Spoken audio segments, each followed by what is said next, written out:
Hello বন্ধুরা, I'm Ripon video. ফেসবুকে কয়েক বছর আগে এর ডায়লগ শুনে নি এমন মানুষ খুঁজে পাওয়া যায়।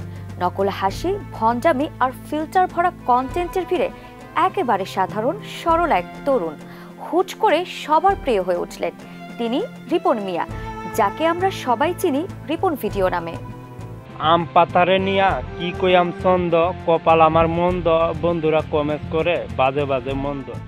আমার একটা রিপন মিয়ার মতো জীবন চাই। শহুরে যান্ত্রিকতায় ক্লান্ত অনেকে কি এমন ভাবছেন? আমরা জানি না, তবে যে জীবন ফড়িংয়ের, দোয়েলের মানুষের সাথে তার হয় না কো দেখা, শিক্ষিত মধ্যবিত্তে এমন আফসোস প্রায়ই শোনা যায়। কিন্তু কন্টেন্ট ক্রিয়েটর রিপন কোন জীবনের দেখা পেলেন? যে জীবনে চিন্তা কম, টেনশন নেই, আর আছে অফুরন্ত সুখ। রিপনের মধ্যে এই জীবনটা আছে, এমনটা বলাই যায়। দুদিন আগে এক পডকাস্টে রিপন মিয়া নিজেই খুলে বলেছেন এমন কিছু কথা, যার থেকে তারও একটা জীবন দর্শন ধরা পড়ে। আই লাভ ইউ, এটাই বাস্তব। আমি তোমার অনেক ভালোবাসি। শহরে মানুষের লাখ লাখ টাকা থাকলেও রাতে শান্তিতে ঘুমাতে পারে না, আর তিনি সারাদিন কাঠ মিস্ত্রির কাজ করে যে শান্তির ঘুম দেন তা কোটি টাকা দিয়েও কেনা সম্ভব নয়। এই হচ্ছে রিপন মিয়ার সোজা সাপটা ভাবনা। কাজ করলে আপনার দেখা যায় আপনি সারাদিন কাজ করলাম, দিন শেষে আপনার রাত্রে নাম পা একটা ঘুম দেওয়া যায়, শান্তিতে সকালবেলা উঠলাম, রিল্যাক্স। রিপন মনে করেন সুখের পিছনে ছুটলে তাকে পাওয়া যায় না, বরং চাইতে হবে কম। অল্প পেলেও শুকরিয়া থাকতে হবে। স্রষ্টা যা দিয়েছেন তা নিয়েই সন্তুষ্ট থাকতে পারলে জীবনের প্রতিটা মুহূর্তই সুন্দর।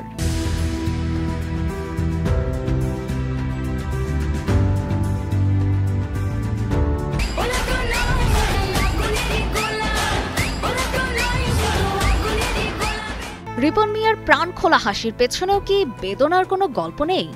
পডকাস্টে তিনি বলেছেন তারও জীবনে প্রেম এসেছিল। তুমি দেবে কিছু, আমি দেব কিছু, তা থেকে জন্ম নেবে ছোট্ট একটা শিশুর মতো ছড়াও হয়তো ছিল সেই প্রেমজাত। আবার রিপন ছ্যাঁকাও খেয়েছেন, তবে ভেঙে পড়েননি। একটা মেয়ে চলে গেছে তো কি হয়েছে, এমন কাজ করব যেন আরো 10টা মেয়ে পেছনের লাইন ধরে। এই হচ্ছে রিপন মিয়া। হোঁচট খাওয়ার জায়গায় উঠে দাঁড়াতে হবে, এই জেদ আর আত্মবিশ্বাস থেকেই শুরু হয় তার ভিডিও বানানোর যাত্রা। সম্মান, ইজ্জত, ভালোবাসা এগুলি কখনো টাকা দিয়ে কেনা যায় না, এগুলি টাকা দিয়ে মাপা যায় না। রিপন মিয়ার কাছে সফলতা মানে মানুষের অফুরন্ত ভালোবাসা আর সম্মান, যা টাকা দিয়ে মাপা যায় না। তিনি বিশ্বাস করেন পরিবার যদি ঠিক থাকে তাহলে পুরো পৃথিবীর সাথে যুদ্ধ করা যায়। তার জীবনে কাজের চেয়ে বড় কোনো ওষুধ নেই। কাজ শুধু শরীরকেই ভালো রাখে না, মনকেও ডিপ্রেশন থেকে দূরে রাখে, কারণ অলস মস্তিষ্কই শয়তানের কারখানা। তিনি তরুণদের বলেন কোনো কাজই ছোট নয়। একজন মুচি যখন জুতা সেলাই করে তখন সেও রাজকীয় কাজ করে, কারণ তার কাজের ফলেই আরেকজন চলতে পারে।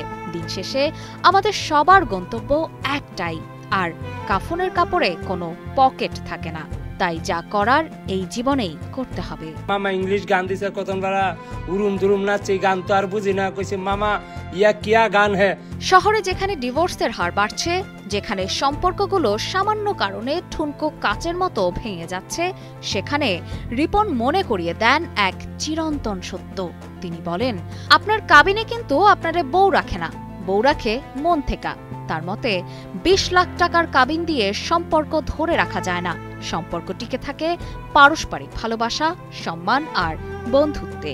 কাবিনে কিন্তু আপনার বউ রাখে না, বউ রাখে মন থেকে, ইচ্ছা, ভাল লাগে, একটা বন্ধু, একটা ভালোবাসার মানুষ। রিপন মিয়ার কাছে স্ত্রী শুধু স্ত্রী নন, তিনি একজন বন্ধু, একজন ভালোবাসার মানুষ এবং জীবনের সব গল্পের সঙ্গী। তিনি মনে করেন যদি বউরে বউ মনে করেন তাইলে তো হইল না, এইটাই বউ, এইটাই বন্ধু, এইটাই সব। এই দর্শনই একটি সম্পর্ককে মজবুত করে তোলে। সংসারে ছোটখাটো ঝগড়া বা মনোমালিন্য হবেই, কিন্তু তার জন্য সম্পর্ক শেষ করে দেওয়ার কোনো সুযোগ নেই, কারণ তিনি বিশ্বাস করেন ঝগড়া যতই করো না কেন, থাকতে কিন্তু আমার সাথেই হইব। এই মানসিকতাই সম্পর্ককে আজীবন টিকিয়ে রাখে। সবাই একটা কথাই বলতে চাই, মন দেয়া কাম করবা, কামের উপরে কোনো ওষুধ নাই। কাজ করলে মন, মানসিকতা, শরীর, স্বাস্থ্য সবকিছু ভালো থাকে। রিপন মনে করেন দিন শেষে আইনি কাগজপত্রের চেয়েও বড় হলো মনের বাঁধন। এই সহজ সরল ও সৎ জীবনাদর্শই হয়তো আজ আমাদের সকলের চাওয়া। এটাই বাস্তব। I love you.